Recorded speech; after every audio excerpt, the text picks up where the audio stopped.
से आप सभी मीडिया बंधुओं का हार्दिक अभिनंदन कि आप आज इस संवाददाता सम्मेलन में उपस्थित हुए हैं। 2 दिन पहले जिस तरीके से कश्मीर के अंदर एक कश्मीरी पंडित हमारे भाई जो सरकारी मुलाजिम थे उनकी निर्ममतापूर्वक हत्या उस वक्त की गई जब वो अपने ऑफिस में एक तहसील कार्यालय में बैठ के काम कर रहे थे।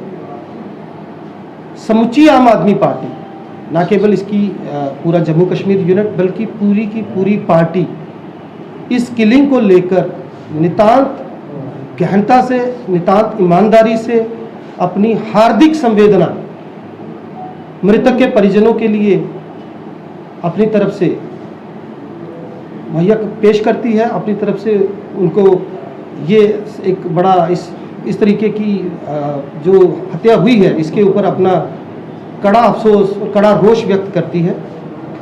आज इस सम्मेलन के जरिए जैसा कि आपने देखा कि सुबह हमारे कुछ लोगों ने, हमारी टीम के कुछ लोगों ने प्रोटेस्ट भी किया।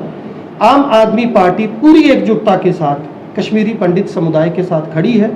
लेकिन आपके माध्यम से मैं ये कुछ बातें आप तक, आपके माध्यम से जनमानस तक और कश्मीरी पंडित समुदाय तक लेके जाना चाहता हूँ।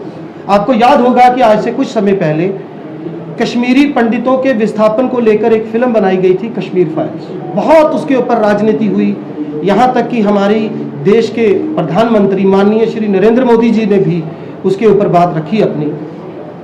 लेकिन सवाल ये है कि क्या सिर्फ इस तरीके की सियासत करके कश्मीरी पंडितों के उस दर्द को जो उन्होंने आतंकवाद के इस सुर्ख और स्याह दौर को करीब करीब 4.25 दशकों तक भुगता है, उस पर मरहम लगाया जा सकता है?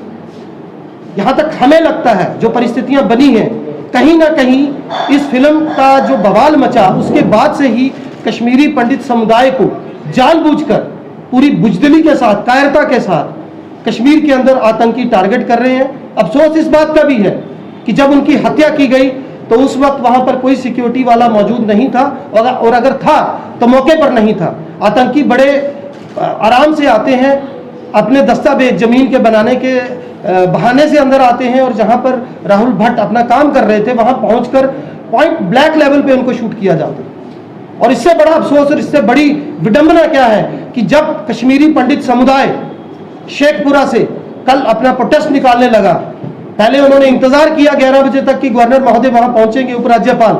जब वो नहीं पहुंचे तो वो अपना प्रोटेस्ट करते हुए, शांतिपूर्वक प्रोटेस्ट था, वो एयरपोर्ट तक जाने की कोशिश कर रहे थे। तो आप सबने कश्मीर के अंदर, तो ऐसी स्थिति में हर एक कश्मीरी पंडित को सुरक्षा मुहैया करवाना संभव नहीं है, ये हम भी समझते हैं। लेकिन कम से कम कश्मीरी पंडित समुदाय की बात सुनी जानी चाहिए थी। कम से कम उनके उस मार्मिक दर्द के ऊपर मरहम लगाने की कोशिश की जानी चाहिए थी, ना केवल उन पर लाठियां और आंसू गैस के गोले दागने चाहिए थे। और यहां पर कहीं ना कहीं एक नैतिक जिम्मेदारी बनती थी गवर्नर साहब की, उपराज्यपाल साहब की, कि वो मौके पर पहुंचते। एक और चीज में आपके मन में आप भलीभांति परिचित है किस तरीके से उनको ट्रीट किया गया। कश्मीरी पंडित समुदाय को एक उनकी जग विदित पहचान है कि वो बड़े बुद्धिजीवी किस्म के लोग होते हैं, उनकी बड़ी अहिंसात्मक अप्रोच रहती है। बावजूद उसके उन पर ना केवल लाठियां बरसाई गई बल्कि आंसू गैस के गोले दागे गए। लेकिन मैं आपके माध्यम से भी ये बताना चाहता हूं कि इस इकलौती किलिंग ने यह साबित कर दिया कि आज कश्मीरी पंडित समुदाय इतने आक्रोश में है, जिसके बाद ये मैसेज मीडिया पे फ्लोट हुआ कि करीब 350 कश्मीरी पंडित समुदाय के वो गवर्नमेंट ऑफिशियल्स जिनको प्रधानमंत्री पैकेज के तहत नौकरियां मिली थी वो रिजाइन करने जा रहे हैं। बाद में कंसर्न डीसी ने एक नोटिस निकाल के इसका खंडन किया। लेकिन जैसी स्थिति बनी है मुझे लगता है ये कोई बड़ी बात नहीं है, उनके पास कोई चारा बचा नहीं है।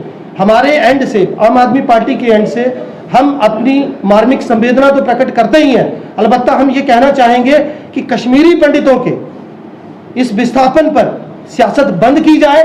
आज उनको जरूरत है सुरक्षा की, आज उनको जरूरत है सरकार के प्रति एक फेथ बनाने की, जिस पर कोई काम नहीं हो रहा।